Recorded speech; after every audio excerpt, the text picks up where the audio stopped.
오늘 우리에게 주신 하나님의 말씀은 사도행전 7장 37절부터 53절 말씀입니다.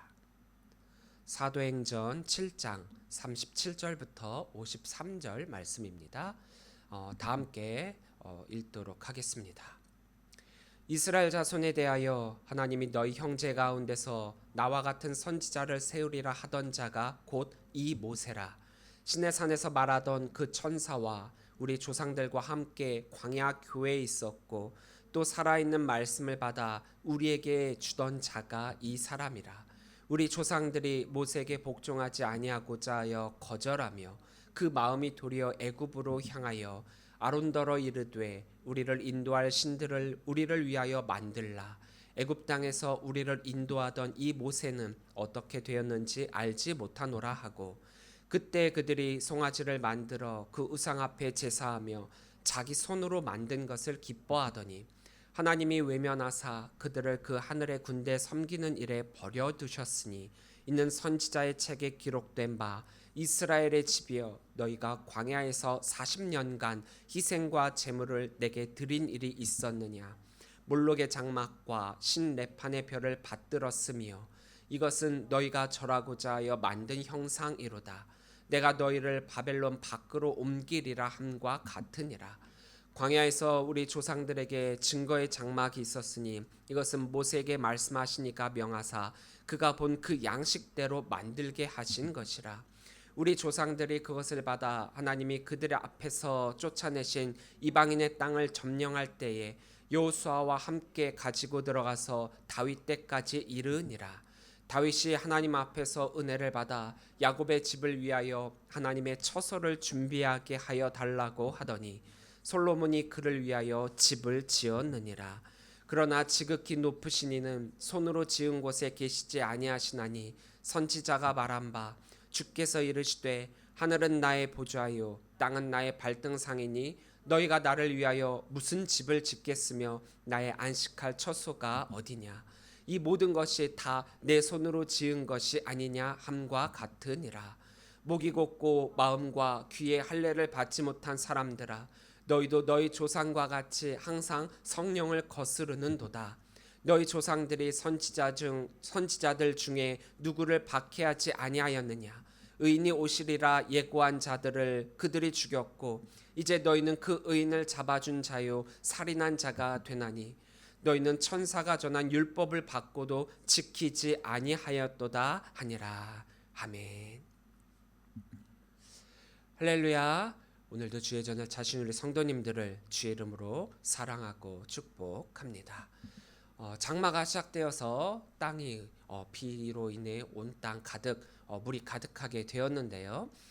이때 우리가 더 조심하고 또 가정에 여러 가지 새지 않도록 조심함을 통하여서 이번 장마 비 피해 없도록 조심하시는 주의하시는 우리 성도들이 되시기를 바랍니다. 하나님께 말씀을 받아 그 말씀대로의 삶을 살기만 하면 만사형통의 삶을 살 수 있는 것이 바로 성도의 삶입니다.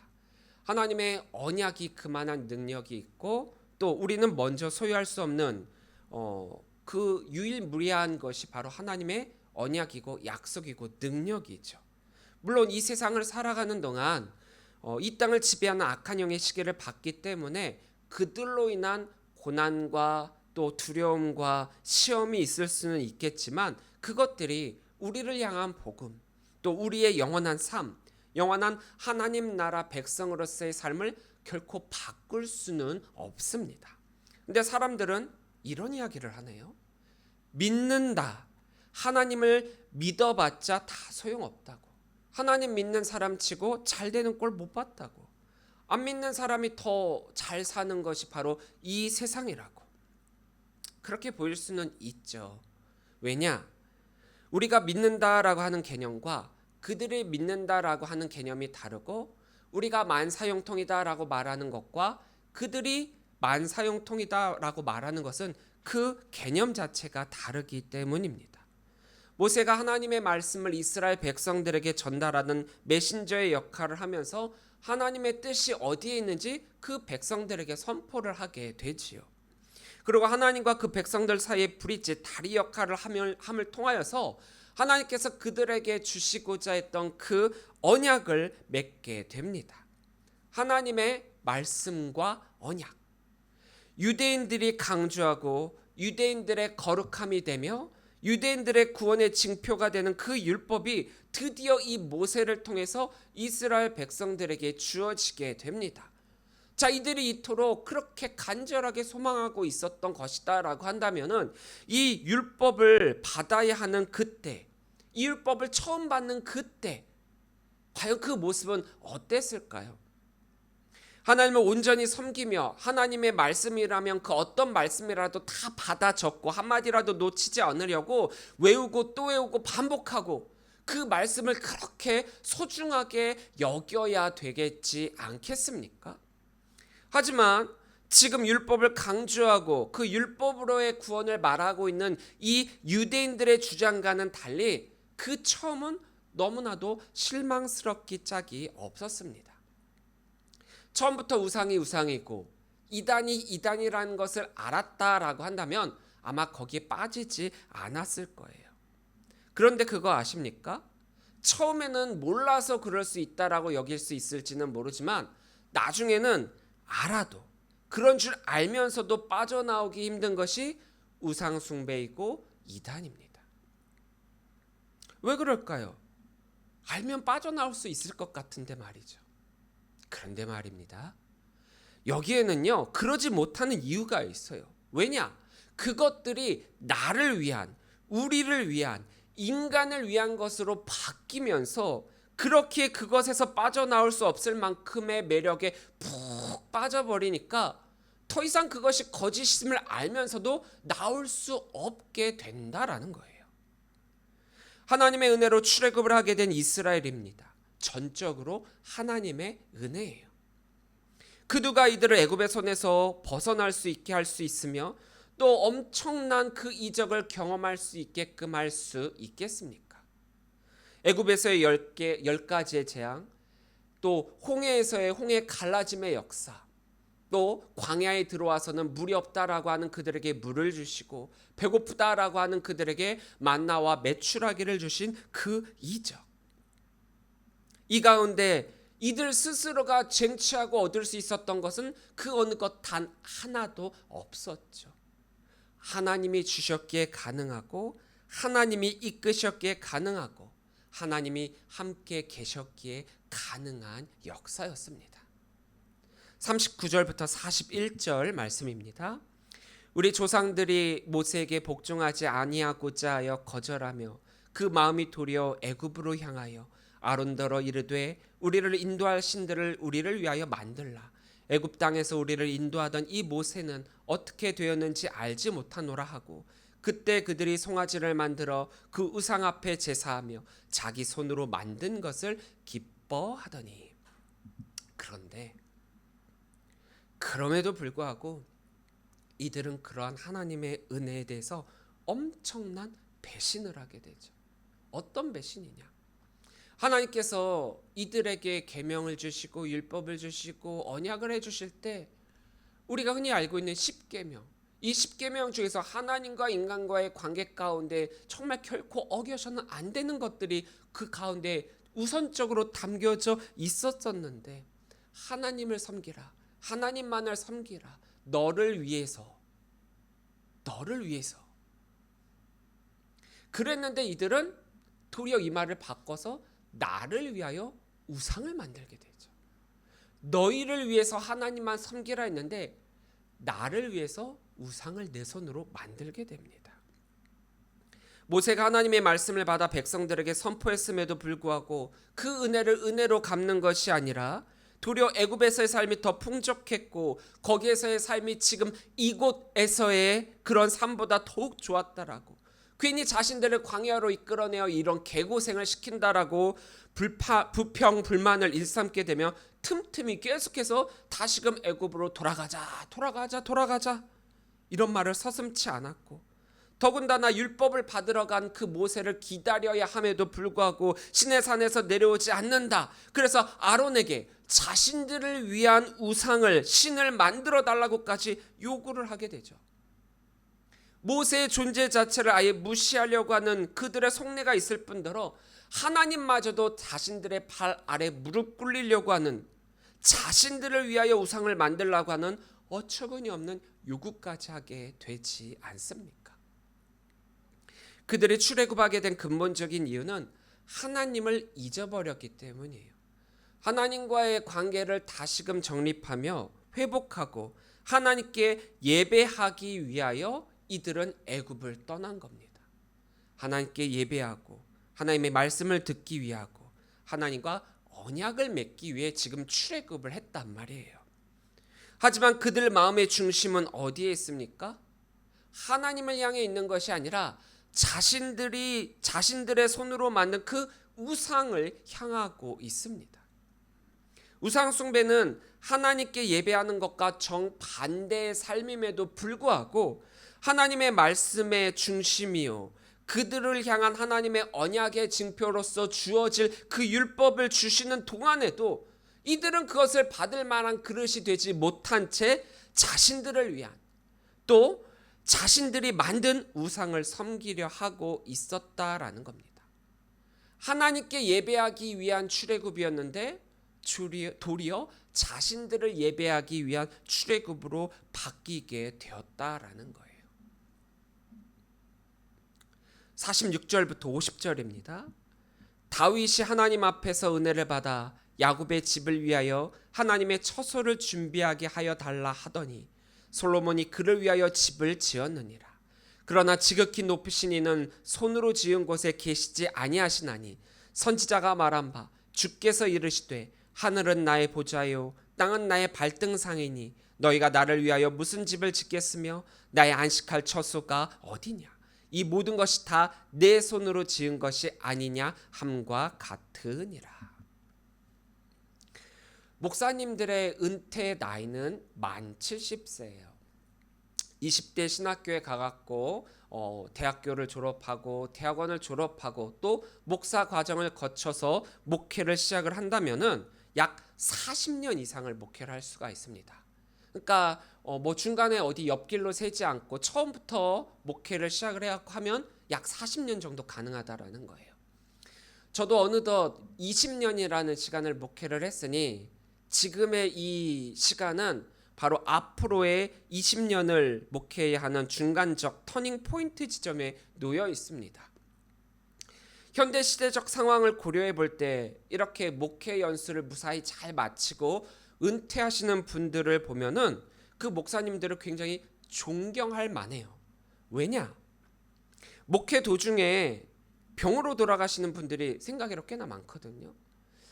보통 암으로 돌아가시는 경우가 굉장히 많고 또 격동의 20세기, 21세기를 지내오면서 정말 여러 가지 일들이 많았잖아요. 사회적으로도 역사적으로도 큰 일들이, 굵직한 일들이 굉장히 많았던 때임을 돌이켜볼 때 무사히 건강히 제때 이렇게 은퇴를 한다라고 하는 것은 참 감사한 일이기도 하며 저로서는 부러운 일이기도 합니다. 이렇게 목회를 40여 년 하신 목사님들께 목회를 하시면서 뿌듯하셨던 일, 또 감격스럽거나 행복했던 일, 그리고 목사가 되길 잘했다라고 여기는 그런 일들이 무엇이 있나요? 라고 물어봤을 때 여러 가지를 대답하시지만 그 중에 공통적인 두 가지가 있었습니다. 뭐냐? 자녀 중에 한 명이라도 목사로 만들지 못했다면 목회 헛한 거다. 이렇게 말씀하시는 분들이 계세요. 또 하나가 있는데 뭐냐? 목회 중에 성전 건축을 해보지 않았다면 어디 가서 목회했다라고 말도 꺼내지 말아라. 이렇게 공통적으로 두 가지를 말씀하시는 분들이 계시더라고요. 물론 이 두 가지의 의미는 충분히 뭔지 알고 있습니다.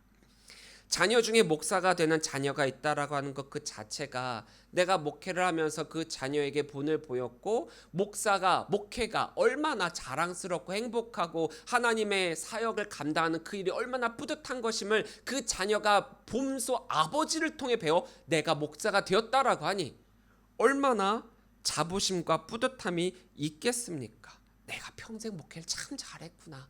내가 자녀들에게 신앙의 본을 잘 보였구나. 근데 반대로 이렇게 생각할 수도 있죠. 이게 목회를 잘했다라고 하는 평가가 아니죠. 아버지의 목회를 보면서 평신도로서 또 그 사명을 꿈꾸는 자녀들도 충분히 있거든요. 이 목회를 보면서 평신도로서 목사님들을 돕는 것이 나의 사명이 될 수도 있다라는 걸 깨닫게 돼요. 그래서 꼭 목사가 되는 것만을 고집할 필요는 없거든요. 요즘 자녀가 목사인 목사님들이 도리어 은퇴를 앞두고 이 아들의 앞길을 열어주기 위해서 평생 존경을 받으며 목회를 하셨지만 은퇴할 때쯤에 좀 무리를 하셔가지고 마지막에는 불명예스러운 은퇴를 하시는 분들도 또 제가 또 많이 봤거든요. 그러니까 꼭 자녀가 목사가 됐다라고 하는 그것이 좋은 것만도 아닌 것 같아 보이기도 합니다. 또 성전 건축, 이걸 목회의 핵심, 꽃 중에 꽃이다라고 여기는 그런 분들이 계세요. 이건 역시도 말씀하시고자 하는 말의 의도는 참 잘 알 것 같습니다. 성전 건축은 상상 이상으로 꽤나 큰 고통과 어려움과 고난을 수반하게 되거든요. 대부분 성전 건축을 할 때는 다 갖춰지고 하는 경우는 거의 없습니다. 좀 부족하고 그러기 때문에 은행에서 대출을 받는다거나 여러 가지 큰 어려움을 갖고 시작을 해요. 교인들이 합심하여 성전을 위해 헌신하고 또 그것 때문에 담임인 목사님은 굉장히 큰 고통 가운데 피말라며 인내하는 것이 바로 이 성전 건축이거든요. 가깝게는 제 친구가 대전에서 건축을 했는데 지금 비 때문에 굉장히 허덕이면서 매일매일 울며 기도하고 있다라고 합니다. 그 모습을 보면서도 알게 돼요. 건축이 굉장히 어려운 거구나. 그런데 그 가운데 이 하나님의 전인 성전을 건축했다, 완공했다, 헌당했다. 얼마나 감사하고 기쁘고 뿌듯하겠습니까? 하지만 성전 건축이 목회자라면 또 반드시 해야 되는 건 아니에요. 어떤 때는 도리어 절대 해서는 안 되는 때도 있어요. 상황이라는 것이 있기 때문이죠. 무리하여 성전을 건축하다가 도리어 부도가 나갔고 무너지는 교회 여러 보았습니다. 또 그때 악한 영이 틈타가 되고 이단이 그 부도난 건물을 성전이었던 그 건물을 사갖고 그 일대 포교 활동 지역으로 삼아가지고 그 지역을 초토화시키는 것을 전 또 봤거든요. 그럼에도 많은 목사님들이 성전 건축에 목말라하고 있고 그것을 자신의 업적으로 여기는 것 문제가 있다라고 여겨지죠. 필요에 의해서 어쩔 수 없이 또 교회가 너무나도 성장했기 때문에 예배드릴 그것을 위해서 교회가 꼭 해야만 하는 것이었다라고 한다면 문제가 되지 않아요. 그런데 요즘 보십시오. 비어있는 교회, 비어있는 자리가 많은 교회가 얼마나 많이 있습니까? 더군다나 코로나19를 지나면서 우리는 많은 것을 생각하게 되었죠. 교회, 성전의 규모가 큰 것이 꼭 좋은 것만은 아니라는 거예요. 교회 건물은 상당히 커졌지만 평상시에 그 안을 채우고 예배하는 교회는 생각보다 많지가 않거든요. 사람의 욕심으로 또 자신의 업적으로서 세워진 성전, 상징적 의미로서의 하나님의 전이요 성전이요 거룩한 곳이라고 말하기 전에 인간의 손으로 만든 이 성전이 우상이 되어서는 절대 안 되는 겁니다. 우상이라고 하는 것이 우리가 생각하기에 성경에서 보여지는 상, 특히 금송아지, 아세라 상, 오늘 본문에도 나왔던 몰락과 같은 그런 상으로 보여지는 그런 것만이 우상이라고 하지 않습니다. 우상은 어떤 때 생기느냐? 또 무엇을 우리가 우상이라고 말하느냐?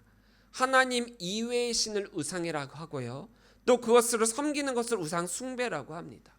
이 말을 바탕으로 우상이 무엇이냐라는 질문을 던진다라고 한다면 하나님이 주신 것이 아니라 우리 인간이 그 무언가를 만들 때 생기는 것이 우상이라는 거예요. 이건 일정한 형태가 될 수도 있고 이념이 될 수도 있고 생각, 사상이 될 수도 있고 또한 우리 가족 또한 물건이 될 수도 있습니다. 자칫 이것이 목사님의 자녀, 목사가 된 목사님의 자녀가 될 수도 있고 하나님의 전을 크게 짓는다는 성전 건축이 될 수도 있다라는 거예요. 하나님을 위한다 하지만 정작 그것이 하나님을 위한 것이 아니라 나를 위한, 우리를 위한, 인간을 위한 것이 된다면 그건 그것이 바로 우상 숭배가 된다라는 거죠. 그렇게 어쩌면 하나님이 주신 것도 우상이 될 수 있어요. 이 말은 좀 오해를 하시면 안 되는데, 물론 하나님이 주신 모든 것은 다 좋은 것입니다. 하나님이 무언가를 우리들에게 주실 때 우상이 될 만한, 또 하나님 이외에 숭배를 할 만한 것을 주시겠습니까? 그렇지 않아요. 하지만 그것을 받는 입장인 우리들이 그것을 자의적으로 해석하고 조상들의 전통이라는 명목하에 그 의미는 깨닫지 못한 채 그냥 형식적으로만 계속 해오는 것들, 그 의미는 모른 채 행동이 규격화되고 형식화되는 그런 것들, 그것이 바로 우상이 된다라는 거예요. 우상은 그 누군가가 우리에게 준 것이 아니라 우리 스스로가 만든, 내가 만든 거라는 겁니다. 현재 유대인들에게 이 하나님께서 주신 율법과 성전이 바로 그런 우상이 되고 있다라는 거예요. 그들이 가장 위대한 선지자라고 여기고 있었던 모세, 그 모세의 말조차 거부했던 이들입니다. 하나님이 이들을 위해 주셨다라고 하는 율법, 그리고 그들이 이 율법을 구원의 방편으로 삼고 있어서 거룩함으로 받들고 있는 율법, 근데 그들은 어떻게 했습니까? 그것을 거절하고 거부하고 자신들을 위한 우상을 만들고 있지 않습니까? 또한 하나님이 홀로 이 땅에, 우리는 널찍한 땅에서 자고 있는데 하나님은 그 성막 안에 자는 그것으로 지내는 그것이 너무나도 안쓰러워서 하나님을 위한 전을 짓겠다라고 성전을 지어놓고 그것을 형식화시키고 규격화시키고 그러므로 말미암아 우상으로 만들고 있는 이들 아닙니까? 성전을 건물의 개념으로만 생각하고 그것을 거룩하다라고 만든다면 그것이 우상이 되고 그런 곳과 사람에게는 예수님이 필요 없게 되는 거죠. 왜냐? 성전 그 자체로만, 아니 건물 그 자체로만 하나님께 나아갈 수 있다라고 그들이 착각하게 되기 때문입니다. 비슷하지만 좀 다른 성막과 성전을 한번 비교를 해볼까요? 우리는 성막이 단순히 천으로 이루어진 장막과 같은 거고, 성전은 이런 벽돌이나 돌, 이런 건물로서 지어진 것인데 두 가지는 사용된 재질만 다르고 역할은 똑같다라고 그렇게 생각을 하고 있습니다. 하지만 엄연히 이 두 가지는 의미 자체가 좀 달라요. 어떻게 다르냐? 성막은 어떻게 지어지게 된 거죠? 성막은 하나님께서 명령하시고 하나님께서 우리들에게 주신 것이며, 그 성막을 통하여 하나님께서 우리와 만나 주시겠다라고 약속해 주신 곳이에요. 그렇다면 성전은 어떠냐? 아까도 제가 말씀드렸지만 처음 다윗이 하나님을 위한 성전을 짓겠다라고 한 거죠. 그러니까 성전은 처음부터 하나님께서 허락해 주신 게 아니에요. 처음부터 어떻게 했느냐? 거절하셨어요. 오늘 본문에서 우리가 방금 읽은 것처럼 바로 이 모든 세상이 하나님의 곳인데 이 작은 건물에 나를 가둘 수 있을 것 같으냐? 아니었어요. 하나님은 거절하셨죠. 성전이 필요치 않았거든요. 하지만 그럼에도 다윗이 하나님의 성전을 짓겠다라고 하는 그 필요성과 당위성을 말했을 때 필요 없는 것이지만 그 다윗의 마음과 그 사랑, 그 믿음을 아셨기 때문에 성전 건축을 허락해 주신 거죠. 허락하신 거예요. 그러니까 인간 편에서 먼저 하나님께 만들어 드리겠다라고 해갖고 허락되어져 지어진 게 성전이라는 거예요. 하지만 성막은 하나님 편에서 먼저 인간들에게 만들라라고 말씀하신 거예요. 어느 곳에서나 하나님이 우리를 만나 주시겠다라는 의미로서의 성막입니다. 우리가 먼저 하나님을 만나러 가는 그런 성전의 의미도 있겠지만 잘 생각하세요. 이 예배의 자리는 우리가 하나님을 만나러 온다가 아니라 하나님이 우리를 만나 주시겠다의 예배의 자리예요. 우리가 이걸 착각하면 안 됩니다. 여러분들, 하나님이 만나고 싶다고 만날 수 있는 분인 줄 아세요? 아닙니다. 우리가 높다라고 여기는 사람들, 우리가 만나고 싶다고 만날 수 있나요? 가기 전에 제지당하죠. 또 약속 안 잡고 갈 수도 없죠. 예약해야 되죠. 그런데 우리는 너무 쉽게 생각해요. 하나님을 내가 만나고 싶으면 만날 수 있다. 아니에요. 우리가 교회 가기만 하면 하나님을 만날 수 있다. 아니에요. 하나님이 우리들에게 내가 너희와 만나주리라 했기 때문에 하나님을 만날 수 있는 겁니다. 이렇게 약속해 주셨고 그 언약이 오늘날까지도 주어지고 있는 것입니다. 요즘 미국에 특별히 뉴저지라고 하는 그 지역에 특별히 뜨고 있는 교회가 있습니다. 리퀴드 교회라고 하는 교회인데요. 제가 요즘 읽고 있는 책이 리퀴드 처치라고 하는 책입니다. 한 두께가 한 요 정도 됐는데 지금 제가 한 3분의 2 정도 읽었거든요. 이번 주 안에 다 읽을 것 같아요. 우리나라 말로 해석하면 리퀴드, 액체의 교회라고 해석할 수 있겠죠. 근데 말이 좀 이상하잖아요. 근데 여기에는 이런 의미가 담겨져 있어요.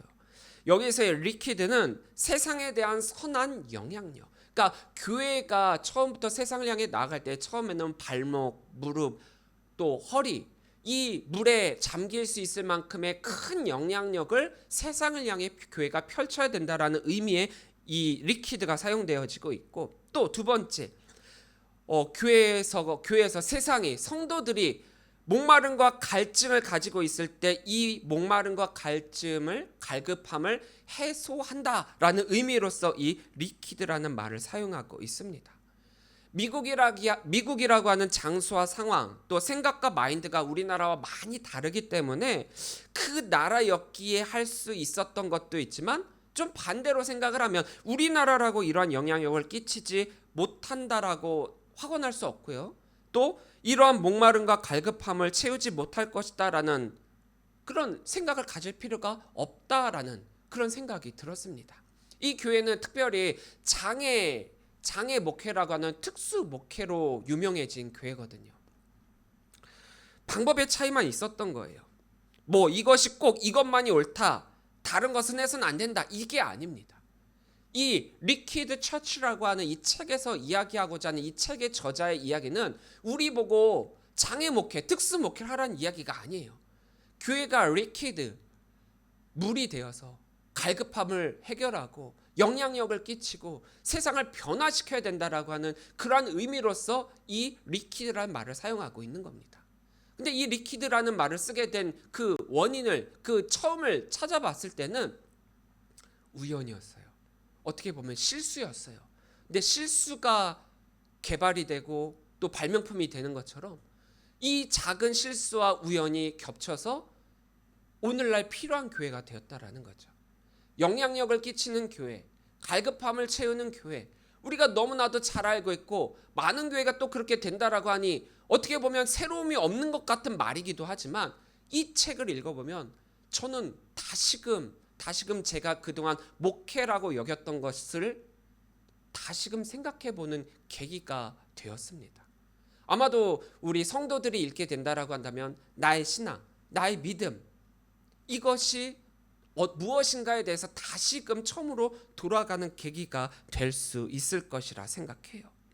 교회라고 하는 개념 자체가 변하고 있는데 교회는 여전히 성전이기에 거룩하다라고만 하면 문턱 높은 교회 안에 한 발 들여놓을 수 있는 사람이 과연 몇이나 될까요? 한 예만 들려주면 이 리퀴드 교회가 생겼을 그 처음에는 이 교회가 어떤 모습이었냐? 이런 모습이 아니에요. 우리가 이렇게 모여서 예배하는 이런 모습이 아니에요. 사람들은 거기에 들어왔는데 여기가 교회인지도 몰랐어요. 왜 몰랐느냐? 거기서 펍처럼 음료수도 마시고 술도 마시면서 춤도 추고 있었거든요. 근데 그런 가운데 예배를 해요. 우리 생각으로 그게 이해가 됩니까? 사람들은 자신들이 교회에 왔는데 교회 온지도 몰라요.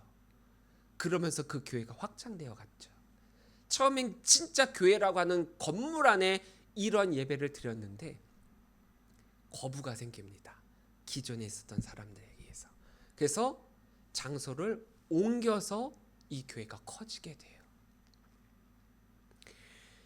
제가 목회라고 여겼던 것들 커다란 틀을 만들고 거기에 맞아야만 이게 목회야 라고 생각했던 그 틀을 깨야만 진짜 목회를 할 수 있구나라고 하는 그런 생각이 들었습니다. 즉 내가 목회다라고 얘기하는 그것이 목회가 아니라 사람들이 목회를 했다라고 여겨주는 것. 그러니까 이걸 좀 말을 바꿔서 이야기를 하면 내가 필요한 것을 하는 것이 아니라 하나님이 필요한 것을 하는 것이 목회라는 거죠. 내가 필요할 때 교회 오는 것이 아니라 하나님이 원하실 때 교회 와야 그게 신앙생활이고 믿음이라는 거죠. 내가 할 수 있고 내가 하고 싶은 것을 하다 보면 어느덧 그것만이 내가 할 수 있는 전부가 되는 거예요. 하지만 그렇게 하다 보면 오늘 본문에서 스데반이 선포하고 있는 우리를 위하여라고 하는 그 말의 의미로서 나도 모르게 내가 만든 우상으로 말미암아 신앙생활을 하게 된다라는 거예요. 53절입니다. 너희는 천사가 전한 율법을 받고도 지키지 아니하였도다 하니라. 지금 유대인들이 이 공의회에서 이 스데반을 고발한 그 고발 내용이 무엇입니까? 신성 모독이란 말이에요. 근데 그들이 거룩하다라고 여기고 있는 모세, 율법, 성전 너희들이 다 거부하고 다 우상 숭배하고 있지 않았느냐? 너희들이 이것을 구원의 방편으로 삼고 이것을 믿고 이것만을 자랑하고 있는데 사실 하나님을 위한 것이 아니라 그들을 위한 것이 되어버렸으니 그들의 삶이, 그들의 신앙이, 그들의 믿음이 과연 하나님을 향해 있느냐? 아니라는 거죠. 그들의 모든 것이 다 우상 숭배가 되어버리고 말았다라는 겁니다. 그런데 이것이 사뭇 이들의 모습만으로 그치는 것이 아니라 오늘날 우리가 성도라고 부르고 있는 우리들, 그리스도인이라고 하는 우리들의 모습에서도 발견되고 있습니다. 이게 교회 안에서의 모습이기도 하고 교회 밖에서의 모습이기도 해요. 성도들끼리는 누가 더 높은 자리를 차지할 것인가 자리 다툼을 하고 있고 뭐 장로가 돼야 되느니 권사가 돼야 되느니 이런 이야기를 하고 있으며 좀 더 편한 사역의 자리에 있으려고 하는 경향이 없지 않아 있고 또 예배를 위한 교회의 모습이라기보다는 내 자신이 받은 달란트, 은사, 내가 가지고 있는 이 모든 것들을 자랑하기 위한 그런 모습으로 그 사역의 자리에 앉아있는 경우가 얼마나 많이 있습니까? 또 믿지 않는 자들에게 우리가 거룩한 자로서 성도로서 비춰져야 함에도 불구하고 온유한 자로 신실한 자로 그래서 믿지 않는 자들의 본이 돼야 되는데 사실 믿지 않는 자들에게 듣게 되는 말은 믿는 사람이 더하다라는 정말 자주 섞인 조롱을 듣는 것이 현실이지 않습니까? 누가 교회가 하나님의 전이다, 거룩하다, 당당하게 자랑스럽게 이렇게 말할 수 있을까요? 거룩함을 형식화하고 율법을 형식화하고 성전을 형식화하고 그러다 보면 본래 의미는 잃어버린 채 헛된 종교생활에 만족하고 또 그것을 내가 제대로 된 신앙생활을 하고 있다는 착각 속에서 살아감을 통하여 어쩌면 하나님으로부터 점점 더 멀어지는 삶을 살게 되는 것 아니겠습니까? 율법 자체는 너무 좋은 거예요. 거룩한 거 맞아요. 왜요? 하나님이 주셨으니까. 성전 자체는 귀한 겁니다. 성막을 처음 우리들에게 하나님께서 주셨을 때 내가 너희와 만나 주리라. 하나님을 만나는 곳이거든요. 근데 그것을 하나님을 그곳에서만 만날 수 있다. 하나님을 그곳에 가두는 건물로 바뀌어버리고 있지 않습니까? 또 우리가 예배할 때 정말 중요한 게 있어요.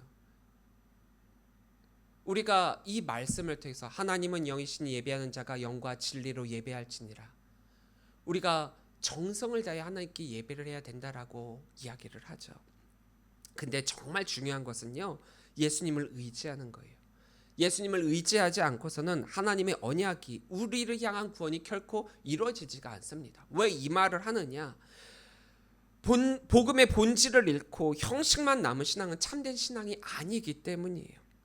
우리가 자꾸 우리들의 뭔가에 대해서 좀 부족함을 채우려고 우리가 정성만 다하면 된다라고 정성 어린 예배를 드리기만 하면 이 모든 것들을 정말 다 해결할 수 있다라고 생각을 하거든요. 그런데 이건 역시도 마음을 다해 정성껏 진정으로 하는 그런 예배, 이게 우리 쪽에서의 정성인지 하나님께서 받으시는 정성인지 다시금 돌아볼 필요가 있다라는 거예요. 우리는 음식을 너무나도 잘 차린다고 잘 차렸습니다. 정성을 다했어요. 힘을 다했어요. 비싼 돈 들여가지고 많은 걸 차렸어요. 그러니까 뿌듯해야죠. 아, 나의 정성을 다했으니까 이것을 먹는 하나님은 너무나도 좋아할 거야. 근데 하나님이 좋아하신 건 다 빼놓고 자기가 좋아하는 걸로 채워놓고 정성이래요. 결국 하나님은 오셔서 음식을 한 숟가락 떠먹고 가셨어요. 그러놓고 이 사람은 생각을 하죠. 아, 내가 이렇게 정성스럽게 잘 차려놨는데 이것을 겨우 한 숟가락 처먹고 그냥 가? 이게 우리들의 모습의 신앙의 자세라는 거예요. 우리가 가인과 아벨의 제사, 예배, 이거를 얘기할 때 아벨은 하나님께 정성을 다한 예배를 드렸고 가인은 그렇지 않았다. 이렇게나만 바꿀 필요가 있는 게 아니라 우리는 여기서 중요하게 여기는 게 있어요. 하나님이 원하시는 것이 무엇인지를 알고 그에 합당한 예배를 드려야 된다라는 거예요. 재료가 중요한 게 아닙니다. 형식이 중요한 게 아니에요. 우리의 모습을 다시금 돌이켜 봅시다. 우리가 신앙생활을 하면서 하나님께 예배하는 것이 아니라 내가 만든 우리를 위한 우상 숭배를 하고 있으며 그러면서도 난 정말 하나님을 잘 섬기고 있다 이렇게 여기고 있지는 아닌지 말입니다.